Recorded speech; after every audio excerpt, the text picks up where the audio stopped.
Hey guys, welcome to my YouTube channel Achievers Academy. मेरा नाम है सचिन और आज मैं आपको पढ़ाने वाला हूं क्लास 9 मैथ्स की एक्सरसाइज 2.1 का क्वेश्चन नंबर 2। तो चलिए स्टार्ट करते हैं। क्वेश्चन नंबर 2 में देखिए हमें क्या बोला गया है।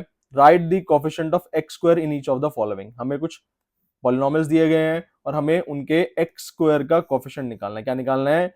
Coefficient of x square. देखते हैं पहली इक्वेशन।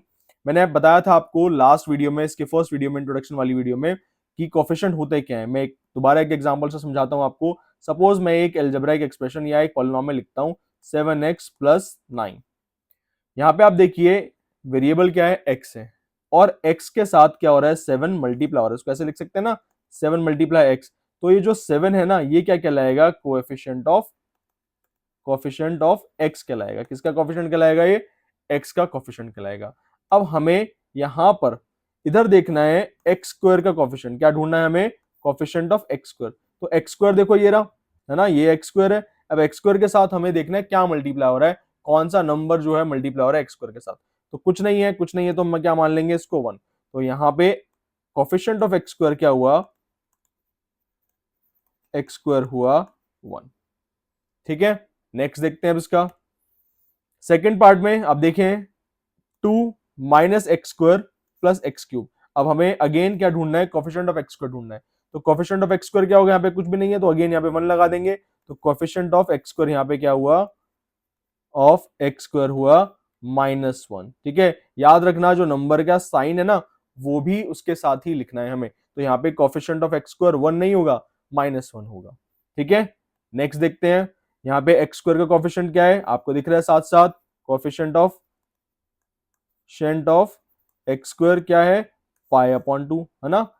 फर्स्ट वीडियो में मैंने बताया था आपको कि जो वेरिएबल है वो फ्रैक्शन में नहीं होना चाहिए, डिनोमिनेटर में नहीं होना चाहिए, उसकी डिग्री फ्रैक्शन में नहीं होनी चाहिए, वो स्क्वायर रूट में नहीं होना चाहिए। बट जो कोएफिशिएंट है वो फ्रैक्शन में हो सकते हैं, वो एक negative number, positive number, decimal में कुछ भी हो सकते हैं। तो कोएफिशिएंट ऑफ एक्स स्क्वायर जो होगा यहाँ पे π/2 होगा। ऑल्दो आपको दिख रहा है ये एक फ्रैक्शन में है, तो कोएफिशिएंट फ्रैक्शन में हो सकते हैं। ठीक है, नेक्स्ट देखें। यहाँ पे एक्स है खाली, एक्स स्क्वायर है ही नहीं, है ना। तो एक्स स्क्वायर है ही नहीं, तो हम क्या लिखेंगे? 0x² + √2x - 1। ऐसे करके लिख सकते हैं इस पॉलिनोमियल को, है ना। क्योंकि 0 से कोई भी नंबर मल्टीप्लाई होता है वो क्या होता है? 0 हो जाएगा। 0 होगा तो उसको लिखे ना लिखे फर्क नहीं पड़ेगा। तो इस तरीके से मैंने इसको लिख लिया। तो यहां पे आप देखें कोएफिशिएंट ऑफ एक्स स्क्वायर क्या हुआ? कोएफिशिएंट ऑफ एक्स स्क्वायर हुआ 0। आई होप आपको क्लियर है ये कि क्या कोएफिशिएंट होते हैं। अब इसमें ध्यान देने वाली बात क्या है, कई बार ना आपको ऐसे दे देंगे, सपोज 7x² - 9x² + 2x²। तीनों x² के टर्म दे दिए। अब पूछ लिया आपसे कि एक्स स्क्वायर का कोएफिशिएंट बताइए। तो आपको पता है ये क्या है? तीनों के तीनों लाइक वेरिएबल्स हैं। क्या है? लाइक वेरिएबल्स या लाइक टर्म्स है, क्योंकि तीनों में एक्स स्क्वायर है। तो पहले हम इसको सिंप्लीफाई कर देंगे। सिंप्लीफाई करेंगे तो क्या हो गया? -2x² + 2x², है ना। 7 - 9x² -2x² हो जाएगा। -2x² + 2x² क्या हो गया? 0x²। तो अब जो कोएफिशिएंट ऑफ एक्स स्क्वायर है हम लोग ये नहीं लिखेंगे, ये जो फाइनल आंसर आया ना हमारा ये होगा। तो यहाँ पे कोएफिशिएंट ऑफ एक्स स्क्वायर क्या हुआ? 0। ठीक है, तो ये चीज ध्यान देनी है। अगर इक्वेशन सॉल्व हो सकती है पॉलिनोमियल में, आप ऐड सब्ट्रैक्ट कर सकते हैं, तो पहले ऐड सब्ट्रैक्ट कर लेंगे, उसके बाद फिर बताएंगे कि कोएफिशिएंट ऑफ एक्स या एक्स स्क्वायर या वाई, किसी का भी कोएफिशिएंट पूछा जाए आप वो बाद में बताएंगे। आई होप ये क्लियर है आपको।